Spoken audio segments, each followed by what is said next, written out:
नमस्कार दोस्तों। इस जीवन में बहुत कुछ बदलता है। समय, परिस्थिति, लोग।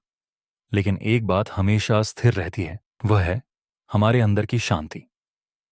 हम सभी के जीवन में कठिनाइयां आती हैं, मगर हर समस्या का समाधान सिर्फ समय में होता है। जैसा भगवान श्री कृष्ण ने गीता में कहा है, शांत रहो, समय सबका बदलता है। तो चलिए, आज हम श्री कृष्ण के कुछ सकारात्मक उदाहरणों से जीवन के उन पहलुओं को समझते हैं जो हमें शांति, साहस और सही दिशा में आगे बढ़ने के लिए प्रेरित करते हैं। श्री कृष्ण ने हमेशा अपने अनुयायियों को धैर्य और शांति बनाए रखने की शिक्षा दी है। जो शांत रहते हैं वे कभी हारते नहीं। ये एक ऐसी शिक्षा है जिसे हर किसी को अपनी जिंदगी में अपनाना चाहिए। कभी कभी हम जीवन में बहुत परेशानियों से गुजरते हैं और लगता है कि हम अकेले हैं, और मगर श्री कृष्ण हमें यह याद दिलाते हैं कि जब तक हम शांत रहते हैं तब तक हमारी शक्ति बढ़ती है। शांति केवल बाहरी वातावरण से नहीं आती, बल्कि यह हमारी आंतरिक स्थिति पर निर्भर करती है। जब हम अपने अंदर शांति को पाते हैं तब बाहरी दुनिया की कोई भी परेशानी हमें प्रभावित नहीं करती।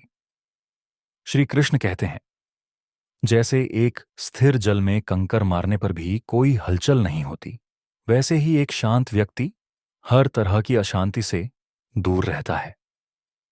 अगर हम जीवन के उतार चढ़ाव में शांत रहते हैं तो हमें अपने लक्ष्य तक पहुंचने में कोई रोक नहीं सकता।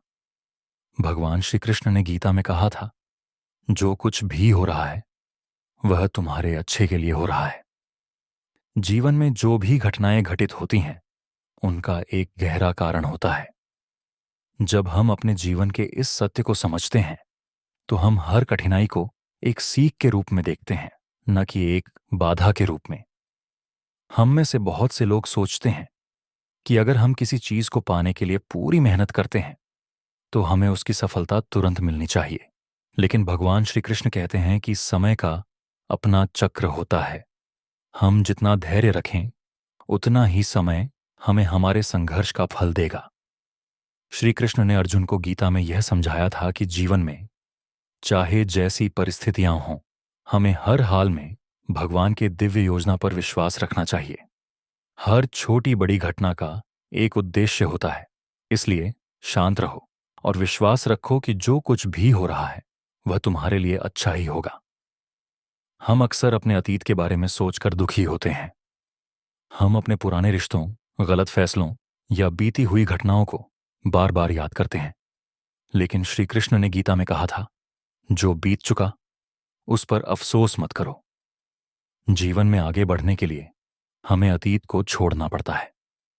अतीत हमारे वर्तमान को प्रभावित करता है, मगर अगर हम उसे छोड़कर वर्तमान पर ध्यान केंद्रित करें तो हम अपने भविष्य को बेहतर बना सकते हैं। अतीत का कोई महत्व नहीं है जब तक आप उसे अपने वर्तमान पर हावी नहीं होने देते। श्री कृष्ण की शिक्षाओं से हमें यह समझने को मिलता है कि हर दिन एक नया मौका होता है, एक नई शुरुआत होती है। हमें उस नए अवसर को गले लगाना चाहिए।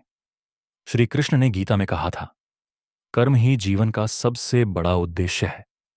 हमारा हर कार्य, हर कदम हमारे भविष्य की दिशा तय करता है। हम जितना अच्छा कर्म करेंगे उतना ही अच्छा परिणाम हमें मिलेगा।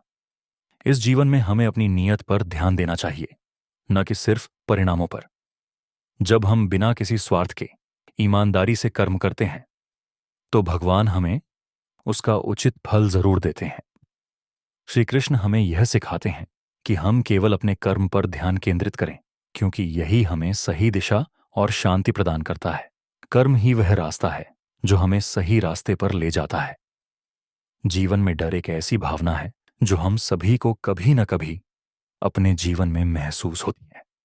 लेकिन भगवान श्री कृष्ण ने अर्जुन से कहा था, जो डर से मुक्त है वही असली साहसी है। हमें अपनी चिंताओं और डर को अपनी शक्ति बनने देना चाहिए, क्योंकि जब हम डर से मुक्त होते हैं तो हम असाधारण कार्य कर सकते हैं। श्री कृष्ण के अनुसार भय और चिंता केवल हमारे मन की रचनाएं तो हैं। अगर हम अपने मन को शांत और स्थिर रखें तो हम किसी भी चुनौती का सामना कर सकते हैं। दोस्तों, श्री कृष्ण की शिक्षाएं हमें जीवन के कठिन समय में शांति, धैर्य और साहस बनाए रखने की प्रेरणा देती हैं। शांत रहो, वक्त सबका बदलता है, यही जीवन का असली संदेश है। जीवन में आने वाली समस्याएं और संघर्ष केवल अस्थायी होते हैं और समय के साथ सब कुछ बदलता है। जब हम इस सत्य को समझते हैं तो जीवन आसान और शांतिपूर्ण बन जाता है। इसलिए दोस्तों, आगे बढ़िए, अपनी समस्याओं से ऊपर उठिए और विश्वास रखें कि समय सबका बदलता है। अगर आपको यह वीडियो पसंद आया हो तो कृपया इसे लाइक करें, अपने दोस्तों के साथ शेयर करें और हमारे चैनल को सब्सक्राइब करें। जीवन में शांति और सकारात्मकता बनाए रखें। जय श्री कृष्ण।